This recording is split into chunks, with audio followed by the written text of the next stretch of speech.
जय हिंद दोस्तों, स्वागत है आप सभी का एक बेहतरीन और धमाकेदार वीडियो में। तो आज हम लोग त्रिकोणमितीय फलनों का मान अलग अलग थीटा यानी कि एंगल पे निकालने वाले हैं, अलग अलग कोणों पे मान निकालने वाले हैं और याद भी करने वाले हैं इसी वीडियो में। ठीक है, तो चलिए स्टार्ट करते हैं। तो देखिए, त्रिकोणमितीय फलन हमारे पास 6 होते हैं, sine theta, cos theta, tan theta, cot theta, cosec theta और सेक थीटा। और हमारे पास एंगल है 0 डिग्री, 30 डिग्री, 45 डिग्री, 60 डिग्री और 90 डिग्री। तो इन सभी कोणों पे हम लोग मान निकालेंगे इन 6 फलनों का। ठीक है, तो सबसे पहले निकालने के लिए मान हम लोग साइन का मान निकालेंगे। तो साइन का मान निकालने के लिए आपको याद करने की जरूरत नहीं है, आपको बस याद रखना है यहाँ पे 0 से लेकर 4 तक आप गिनती लिख लीजिएगा। यहाँ पे 0, 1, 2, 3, 4। ठीक है, 4 तक आप लिख देंगे। उसके बाद आपको क्या करना है, हर एक के बट्टे में 4 लगा देना है। 4 पे हम लोग खत्म किए हैं ना, 4 हर एक के बट्टे में लगा देना है, याद रखिएगा।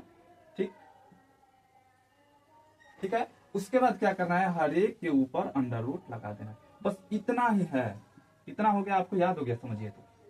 ठीक, ये साइन थीटा के लिए, साइन थीटा। अब देखिए मान निकालिए एक एक करके।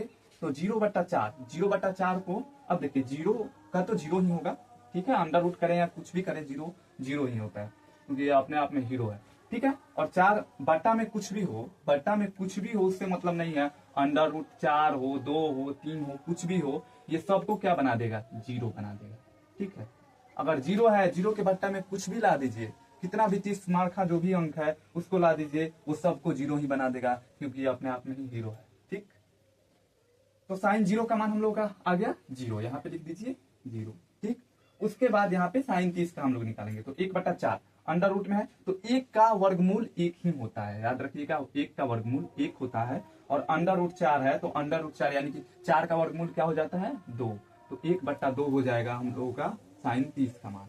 ठीक है, उसके बाद साइन 45 पे आइए। तो अंडर रूट 2 का वर्गमूल निकालेंगे, तो इसका तो निकलेगा तो नहीं, तो अंडर रूट 2 ही रह जाएगा। और यहाँ पे 4 का अगर वर्गमूल निकालते हैं तो बट्टा में 2 हो जाएगा। तो रूट 2 बट्टा में 2, तो यहाँ पे हो जाएगा 1/√2। ऐसे अगर नहीं समझ में आया तो देखिए यहाँ पे हम ऐसे लिख सकते हैं, यहाँ पे काट दीजिए, 2 दूना 4, 1/4 हो गया। 1 का वर्गमूल 1 और 2 का वर्गमूल तो √2 हो जाएगा। तो 1/√2 हो जाएगा 45 का। ठीक है, उसके बाद देखिए, उसके बाद आते हैं साइन 60 पे। तो अंडर रूट 3/4, तो 3 अंडर रूट इसका तो निकलेगा नहीं, तो ये अंडर रूट 3 रह जाएगा। और उसके बाद 4 का वर्गमूल 2 यानी √3/2। ठीक, उसके बाद 4/4 ये कट जाएगा पूरा, और 1 का वर्गमूल तो 1 ही होता है, यहाँ पे 1 हो गया। बस इतना ही समझ लेना है, उसके बाद समझिए तो पूरा बन गया। और नहीं तो अगर साइन का नहीं निकालना है तो कॉस का निकाल लीजिए, लेकिन कॉस का यही होगा कि उल्टा हो जाएगा। साइन कहता है कि हम दाएं से बाएं चलेंगे, तो कॉस कहता है कि नहीं, हम बाएं से दाएं चलेंगे। तो इसको यहाँ पे 1 आ जाएगा, फिर यहाँ पे √3/2 आ जाएगा, फिर 1/√2 और 1/2, फिर 0। मतलब ये बाएं से दाएं चला और ये दाएं से बाएं, उसी को उल्टा कर दीजिए। ठीक है, अब उसके बाद tan पे आते हैं। तो tan के लिए याद रखिएगा, tan थीटा का एक सूत्र होता है, tan थीटा बराबर sine theta upon cos theta, ये याद रखिएगा। ठीक है, ये सूत्र होता है। तो tan थीटा के लिए निकालने के लिए देखिए 0 पे हम लोग निकालेंगे। तो 0 पे है, सीधा तो है, 0/1, 0/1 साइन ऊपर में 0। ठीक है, क्योंकि साइन कोस tan 0 का मान निकाल रहे हैं ना, तो 0/1, तो यानी कि इसका मान क्या हो जाएगा, 0। 0 के बट्टा में कुछ भी रखिए वो 0 ही होता है। फिर उसके बाद 1/2 बट्टा में 1/2 और बट्टा में फिर √3/2। इसको गुना में लिख लीजिए, 1/2 गुना में 2 बट्टा में √3, 2 2 कट गया, 1/√3 हो गया।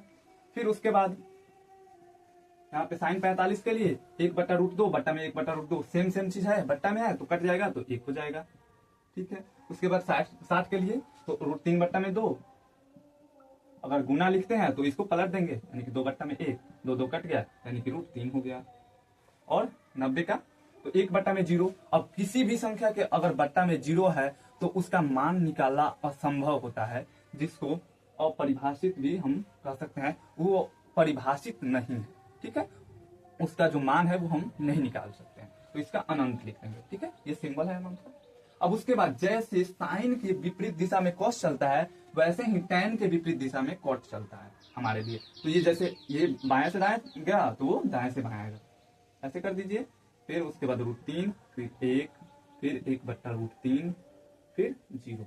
और नहीं तो ऐसे नहीं निकालना है तो tan थीटा का एक और सूत्र, सॉरी cot थीटा का सूत्र होता है cot थीटा नहीं cos थीटा अपन में sin थीटा, मतलब उसका उल्टा कर दीजिए, cos थीटा अपन में sin थीटा। यहाँ पे करिएगा तो ऐसे भी आप प्रैक्टिस के लिए कर सकते हैं, आपका यही मान आने वाला है। उसके बाद कोसेक का, तो हम क्या बोले कि अगर साइन ऊपर जाता है तो ये कोसेक जो है नीचे आता है, यानी कि अगर 0/1 है, यहाँ पे बट्टा में कुछ नहीं है तो क्या है 1 है, तो ये कोसेक क्या होगा 1/0 हो जाएगा।